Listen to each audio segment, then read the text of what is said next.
মায়ের নাম তাসলিমা। ছেলের নাম কি? ছেলের নাম আল্লাহ আল্লাহ ছেলের নাম আমি এখানে প্রায়ই আসি, খাবার দিতে আসি ছিন্নমূল মানুষের এদিকে। তো ওনারাও এভাবে চিনে আমাকে। তো ওই মহিলা এসে আমাকে বলতেছে একজন বুড়া লোক শুয়ে আছে, 3 দিন আগে নাকি তার বাচ্চা তাকে এখানে এই মাঠের এদিকে নাকি ফালায় রেখে চলে গেছে। এটা হৃদয় বিদারক।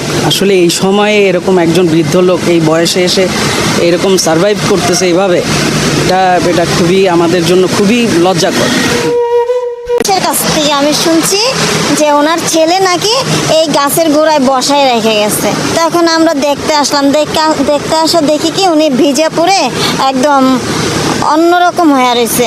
তখন আমরা মানুষের থেকে কাপড় চাইয়াই না ওনাকে বস্ত্র দান করার ব্যবস্থা করলাম। আর ওনাকে আমরা কাপড় চোপড় পরাইয়া, গা গোসল করাইয়া, ওনাকে রুটি কলা খাওয়াইয়া আমরা এই পর্যন্ত তাকে এখানে রাখছি। তারপরে গতকাল রাতে এখানে কিছু রিক্সাওয়ালা আর কিছু অন্য অন্য মানুষেরাও কিছু পলিথিন টুকায় টাকায় আইনা তাকে এখানে একটা অবস্থান করে দেওয়া হয়েছে যেন উনি বৃষ্টিতে না ভিজে। ভিতরে থেকে টয়লেটে আসে দেখে এখানে প্রচুর ভিড়। তখন কি ব্যাপার, কেউ আবার অ্যাক্সিডেন্ট হইল নি? এখন না, উনি এখানে বসা অনেকজনে অনেক কথা জিজ্ঞাসাবাদ করতেছে, দেশের বাড়ি কোথায়, ছেলে মেয়ে কোথায়, অনেকে জিজ্ঞাসা করতেছে।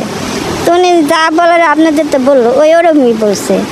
পরে আসলে মনে করেন গন্ধে কেউ দাঁড়ে সহজে ভিড়তে চায় না। পরে আমাদের এক বড় ভাই শাহবাগ ডিউটি করে, মানে ফুল বিক্রি করে, উনি দেখার পরে মনে করেন কাপড় চোপড় বা আমরা কাপড় চোপড় আইনে দিছি। উনি গা গোসল ধরে নিয়ে গোসল মোসল করাইয়া এই কাপড় পিঁধে দেয়। আর আমরা কেউ রুটি দেই, কেউ এক কাপ চা ধরে দেয় না, সিগারেট লেগে এখান দেয়, এরকম সিগারেট। আমার বাড়ি খুলনা। কোথায়? কইয়া এটা কোন উপজেলা? থানার নাম কি? তো এখানে রেখে গেছে কে? কোথায় না রাখছে আপনি ছিলেন কোথায় আগে? কোথায় না, আগে ছিলেন কোথায়? আগে ছিলাম না। ছেলে মেয়ে কয়জন আছে? ছেলে মেয়ে না, হ্যাঁ 2 ছেলে 2 মাইয়া। আপনার ছেলেমেয়েরা কি ঢাকায় থাকে না বাড়িতে?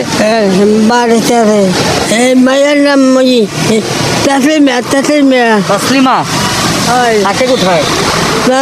কইয়ার বাজার। খুলনা কোয়ের বাজার? নয়, ছেলের নাম ইব্রাহিম। হয় বয়স কত? বয়স 80 80। হয়। মনে একটা বিড়ি খাওয়াবো। বিড়ি খাওয়াবো? ভালো খাওয়ান খাওয়াই আনতে গেছে বিড়ি? আনতে গেছে বিড়ি।